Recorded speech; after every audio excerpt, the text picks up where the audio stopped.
Ito mga master, tapos na tayo mag-system reprocess. Ngayon lang nagpapasok. Ito po ang ating karga. Ang ating pong ay R600. And then okay naman po tayo sa sa amperahe. Tinanggal ko na yung ating Phoenix ko na. Ang ating tester, clamp tester. So pag nagre-process palit filter. Ito po yung nasira dyan. Nabutas yan kanina dyan. So pinalitan ko tanso. Yan po. So yan, tapos na po. Observing na tayo. Leak testing done. No? Yan po, leak testing. So pag nagre-process tayo dito, charging line, no? So ganyan po ako. Hindi ako gumagamit ng access valve kasi dito pag kinat ko hininang mas maganda, di ba? Tapos ito kinat, so hinang. Nag-flare ako dito.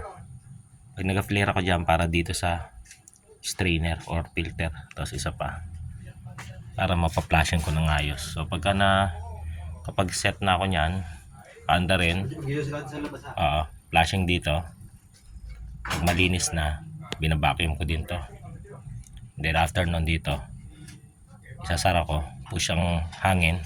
And then after nyan, nililinis ko dito ng rayon para matapon yung mga langis. Then after nun, isasara ko, flashing uli ng hangin. Then pagka malinis na, tugutin ko, bubuksan to, and then dito ihinang ko na. So pag nahinang na, okay na siya. And then vacuum dito 30 to 45 minutes. After mag vacuum, kakabit ko na yung hose ng freon. Tapos pag nakabit na, nakasarap pa rin, ready ko na siya.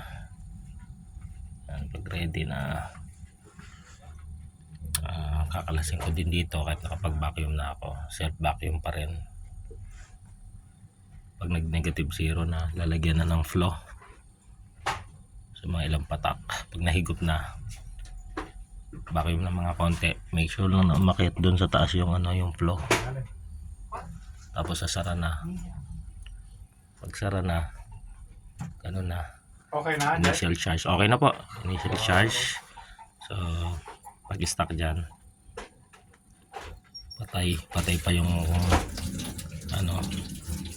yung system, yung compressor, tas leak test. Yan, okay na, malamig na. So tingnan na natin sa loob. Ito, tingnan mo, ma-asbok na. Gusto makita mo yung asbok?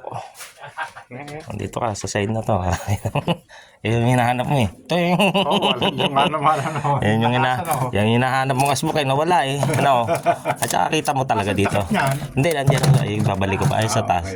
Ayun oo, nagyayelong tubo, di ba? Kanina kasi dito lang naipon. Ayun, sign yun ng leak. Pagka ganun. Kumbaga dati, utay-utay yung nawala. Hanggang sa ito na lang natira. 2 days na lang mawawala na totally. So, okay na yun. Okay, pipix ko na.